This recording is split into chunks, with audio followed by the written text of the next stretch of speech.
What's going on, guys? Back at y'all with another video. Not sure what I'm gonna call you guys yet. Used to call you guys lemon pepper steppers, but we've evolved, we've grown. I got the Mercedes hat on, always repping. And then shout out my shirt. Why screw around with anything else? I got this from my buddy's thrift store, actually. He's an entrepreneur as well. Shout out Cam, shout out the thrift back home.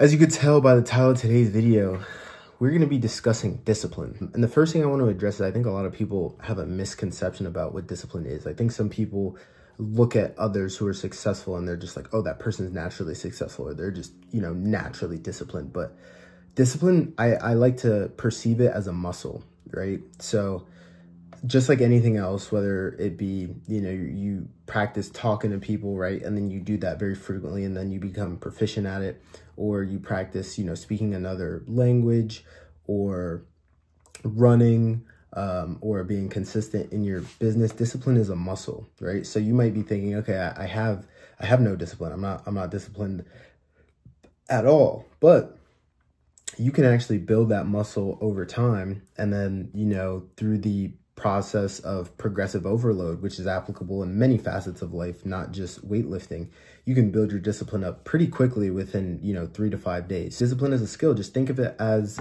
a muscle, right? And just tell yourself, okay, I need to train my discipline muscle. And the way that starts is by stacking up the small wins, right? So I write my goals down every single day. I've been doing it for 3 years, and one day I'll show you guys. I'll show you guys this, but I write my goals down every single day, my overarching goals. Then I do my successes, and then I do like, or my targets, and then I do my successes. So what did I achieve for the day? And then I write my goals down again at the end of the day. And fun fact, only 3% of people write down their goals. And not coincidentally, only 3% of people are considered to be world-class performers. That's based on 177 Mental Toughness Habits of the World Class by Steve Siebold. Great book. I think I've got like 20 habits left or something, so I'll finish that tomorrow. But back to my initial point about discipline. You want to start by stacking your small wins. And even if you're not super productive right now, or you're not making progress towards your goals, you feel like you're in a low spot, a win is just getting out of bed in the morning, right? Like if you can just roll out of bed in the morning and you get up, like you won, right? The fact that you're breathing, statistically, the fact that you're even alive is a win. Just think about how many sperm come out when, you know, babies are being conceived. The fact that you were the fastest swimmer, that's a win, bro. Hang your hat on that, or gal, right? So start with the small wins and then carry your wins over, right? So I like to start just by making my bed in the morning, as cliche as it sounds. But then it's like, hey, I can hang my hat on that. And then, you know, first thing in the morning, I like to drink a bottle of water. It gets your metabolism going. It flushes everything out. And you're going to feel a lot better. So then it's like, okay, you've made your bed, you drank your water. Then, you know, the next thing, super easy thing to do. It's free. Go stand outside in the sun, right? Get yourself some vitamin D. If you do those 3 things in the morning, then you can be like, okay, I made my bed, I drank some water, and I got some sun. You've already started the day on a heater, as I like to call it, as a betting man. You've already got 3 wins, 3 things that you can stack towards yourself, right? So then it's like, okay, I won in that aspect. So then maybe your next win is, I want to make a piece of content today, or maybe I want to close a sale, or maybe I want to work out. But then because you've been disciplined enough to get those 3 wins in the morning, you can carry that momentum over. Never disrespect the power of momentum. Momentum is a phenomenal tool. The next thing, after, you know, stacking your small wins is having perspective, right? So some people, they wake up in the morning, they're like, oh, I have to go to work. I'm only making, you know, 20 grand a year. I'm only making, you know, enough to barely pay my bills. But I always like to have perspective, right? There's somebody somewhere in the world that would kill to be in your shoes. If you're watching this and you have internet, you have a device, whether that be a smartphone, an iPad, some kind of tablet, some kind of laptop, you have functioning internet. That means you have electricity. Maybe you have a roof over your head. Maybe you're watching this somewhere. You're living better than so much more of like the human population. So if you move with gratitude and you have perspective, and then you say, I get to go do this hard run, or I get to fill out this paperwork at work, or, you know, I get to, you know, do these sales calls that you might perceive as mundane now, but then, you know, as you become more disciplined, you get better at them. If you transition your mind from a position of I have to versus I get to, things become a lot easier for you.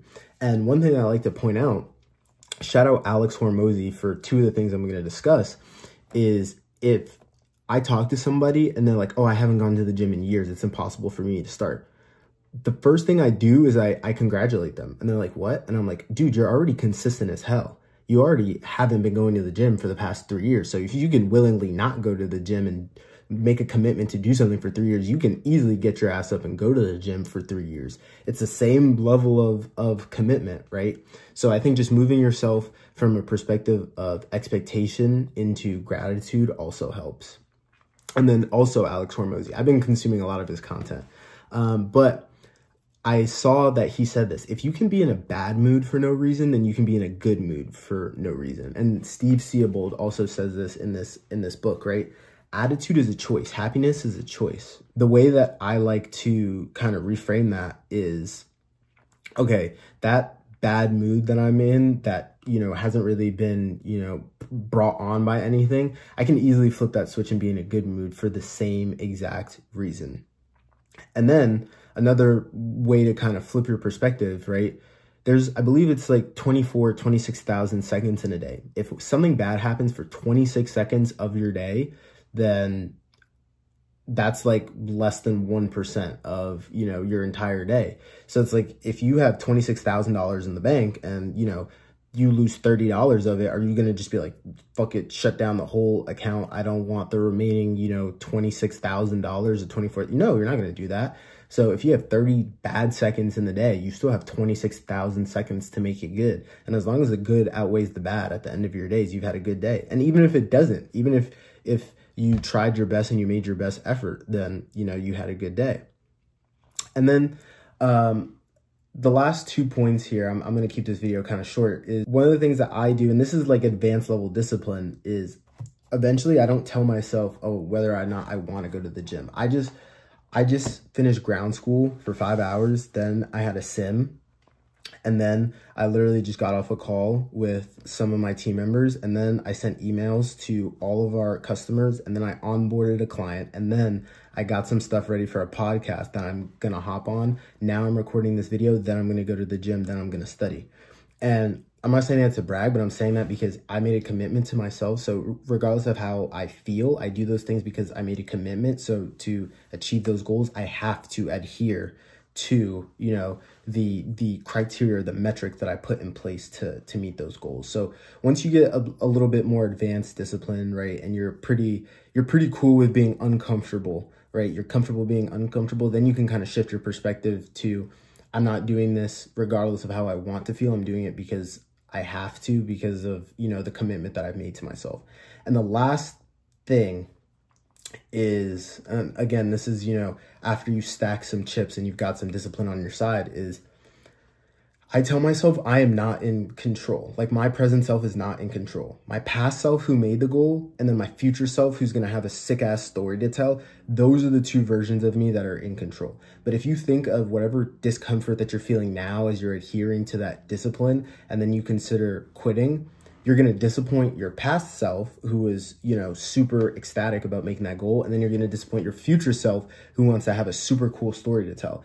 And when I say a super cool story, that story can be as cool as going home and telling your spouse, hey, I did 30 minutes on the elliptical today. That's a way better story than being like, I wasted time spending 40 minutes on TikTok consuming absolute BS content, destroying my brain and my attention span, right?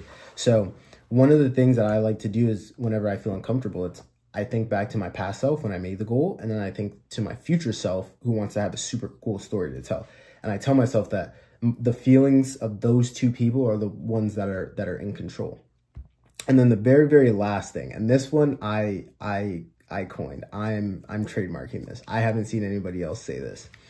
So my mom and I are running the Budapest Marathon, right? And we were going on a walk one day, because we were supposed to do some cross training, and she's super busy. I mean, she's a badass. She's like the VP of our family's company, and she's a mom, and she takes care of my special needs dog, which I love to death, but I'm just not home to take care of. So she's super busy. And we went on a walk, and she asked me, she's like, how do you do it? Like, how do you deal with the pain? when you go on these long runs. I ran 11 miles last night, and I looked at her with the straightest face and I said, I don't negotiate with terrorists. And she was like, what? And I said, that little voice in my head that says, hey, you're uncomfortable, stop, give up. I treat that as a terrorist, and I don't negotiate with terrorists. There's no discussions to be had. There's no negotiations to be had. And it's funny because as humans, whenever we're getting ready to do something uncomfortable, we try to rationalize and we try to negotiate as to why it's okay if we quit or if we give up. But quite simply, I don't negotiate with terrorists. I don't care that I feel tired. I don't care that I feel fatigued. I don't stop when I'm tired. I stop when I'm done. And I don't negotiate with terrorists. So that's kind of some advanced level discipline. I kind of progressed through different points there, but that's just my spiel on discipline, how to build it, a couple different little stories and narratives that you can tell yourself to be proficient in whatever it is that you're doing, and kind of stack some wins, build some momentum, and change your life for the better in 2024.